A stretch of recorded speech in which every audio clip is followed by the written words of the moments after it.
ERCP के पहले चरण का काम हाड़ौती की नौनेरा बैराज के रूप में पूरा हुआ है। आपको बता दें कि बैराज की सभी 27 गेटों पर हाइड्रोलिक सिलेंडर लगाकर गेट तैयार हो चुके हैं। बैराज का 92% काम पूरा हो चुका है। 30 जून तक बैराज बनकर तैयार होगा और बारिश के दौरान अगस्त सितंबर में बैराज में पूर्ण क्षमता के साथ पानी भरकर टेस्टिंग शुरू हो जाएगी। इसके अलावा आपको जानकारी दे दें कि नौनेर बैराज ईआरसीपी का हार्ट बताया जाता है।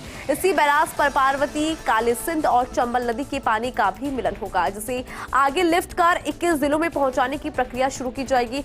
कुछ समय पूर्व मुख्यमंत्री भजनलाल शर्मा और केंद्रीय जल शक्ति मंत्री गजेंद्र सिंह शेखावत ने बांध का दौरा कर आश्वस्त किया कि बैराज इसी साल तैयार हो जाएगा और टेस्टिंग भी हो जाएगी। कोटा के एबरा गांव के पास काली सिंध नदी पर निर्माणाधीन इस बांध के पूर्ण हो जाने पर औसतन 3,388.25 मिलियन घन मीटर पानी डायवर्सन किया जाना प्रस्तावित है।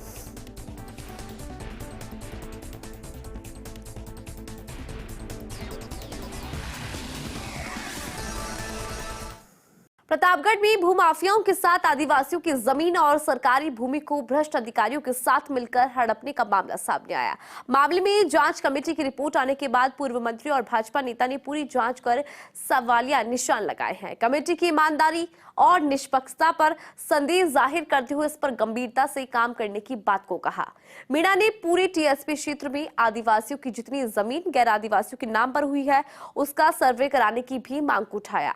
आपको बता दें कि पूर्व मंत्री मीणा ने जमीन घोटाले को लेकर मुख्यमंत्री और प्रधानमंत्री को जांच के लिए पत्र लिखा था, जिस पर कलेक्टर डॉक्टर अंजलि राजौरिया ने एक जांच कमेटी अतिरिक्त जिला कलेक्टर के नेतृत्व में गठित कर 15 दिन में जांच रिपोर्ट सौंपने के निर्देश दिए थे। इस पूरे मामले में शिकायतकर्ता पूर्व मंत्री मीणा ने कमेटी की जांच पर सवालिया निशान लगाते हुए कहा कि कमेटी द्वारा ईमानदारी से जांच को नहीं किया गया है। 5 किलोमीटर के परिधि में जिन लोगों का इंक्वायरी के आधार पर नाम सामने आए हैं, उसके अतिरिक्त यहाँ के भूमाफियाओं ने आदिवासियों की जमीन गैर आदिवासी के नाम पर स्थानांतरित कर उनमें कब्जा कायम किया है।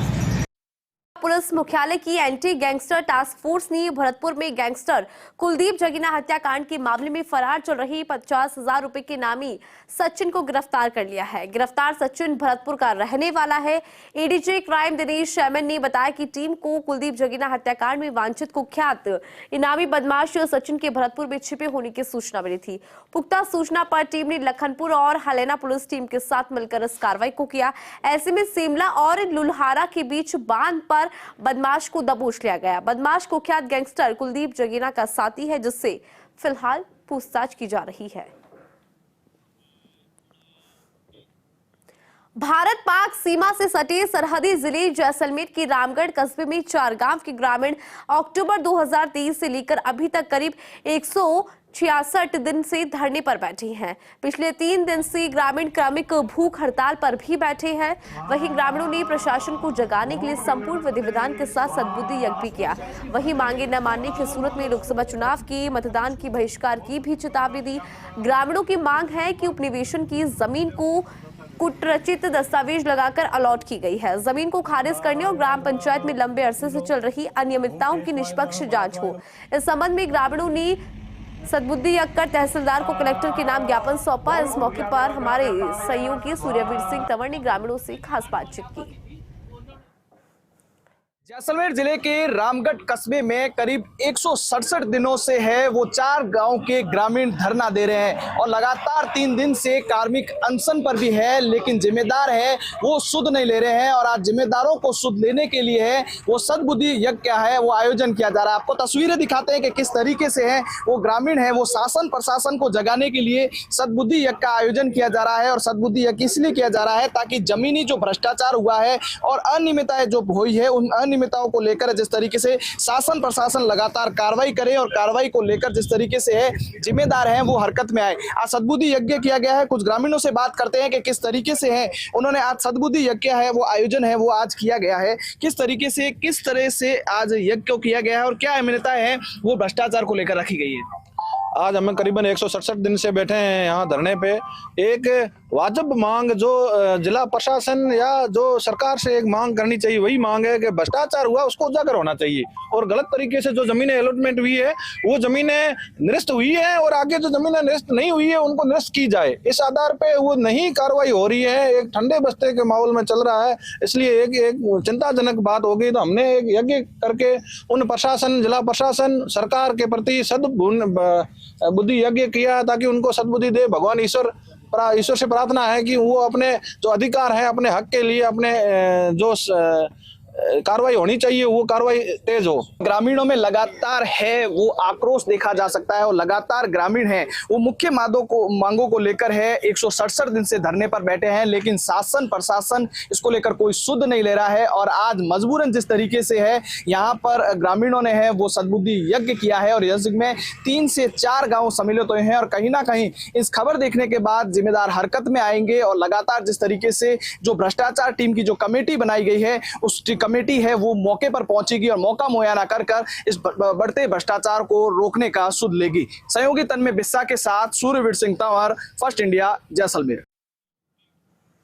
शाहपुरा नगर परिषद क्षेत्र में 3 ग्रेनेड बम मिलने से इलाके में सनसनी का माहौल बन गया। नगर परिषद सभापति रघुनंदन सोनी की सूचना पर पुलिस के आला अधिकारियों ने मौके पर पहुंचकर मामले की जानकारी ली। आपको बता दें कि नगर परिषद की ओर से मोड़ा की नाड़ी में चल रहे शहरी मनरेगा कार्य के दौरान महिलाओं को ये बम मिले, जिसे परिषद सभापति रघुनंदन सोनी ने मौके पर पहुंचकर देखा और पुलिस को सूचना दी, जिस पर एएसपी चंचल मिश्रा शाहपुरा पुलिस थाने के जाब्ते के साथ मौके पर पहुंचे और बमों को कब्जे में लेकर मौका निरीक्षण कर श्रमिकों से जानकारी जुटाई गई। पुलिस ने 3 बमों को सतर्कता से सुरक्षित रखवा लिए हैं। वहीं भीलवाड़ा से एफएसएल डॉग स्क्वाड टीम को भी मौके पर बुलाया गया। वहीं पुलिस कर रही है पूरे मामले की जांच।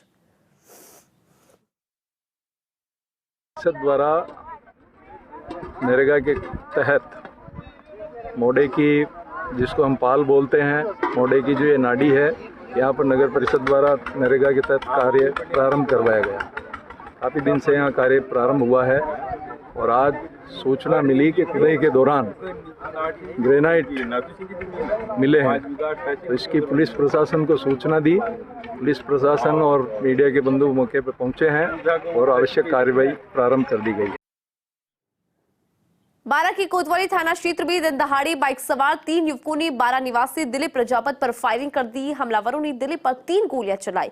एक गोली दिलीप के कान के पास से निकल गई, दूसरी गोली कोहनी को छूकर निकली, तीसरी गोली से दिलीप घायल हो गया। वारदात के बाद तीनों बाइक सवार मौके से फरार हो गए। मौके पर मौजूद लोगों ने घायल को अस्पताल पहुंचाया। पुलिस ने मौका मुआयना कर सबूत को जुटा लिया है। फिलहाल घायल का अस्पताल में इलाज जारी है, तो दूसरी तरफ फरार आरोपियों की तलाश पुलिस के द्वारा की जा रही है। काली कोई गया, पोहे खा रहा था। पोहे खाने के बाद में वहां से गाड़ी लेके निकला। उधर से पीछे से 2-3 जने आए। 3 जने आने के बाद वो ठेके के जस्ट सामने वो मारवाड़ा के वहां पर गोली चलाई, 2 फायरिंग करी। 3 जने थे, फायरिंग करी। एक तो बीच वाले ने, एक आगे वाले पीछे वाले ने। चलाने वाला का नाम गौतम माली था और 3 जने थे और 2 अन्य।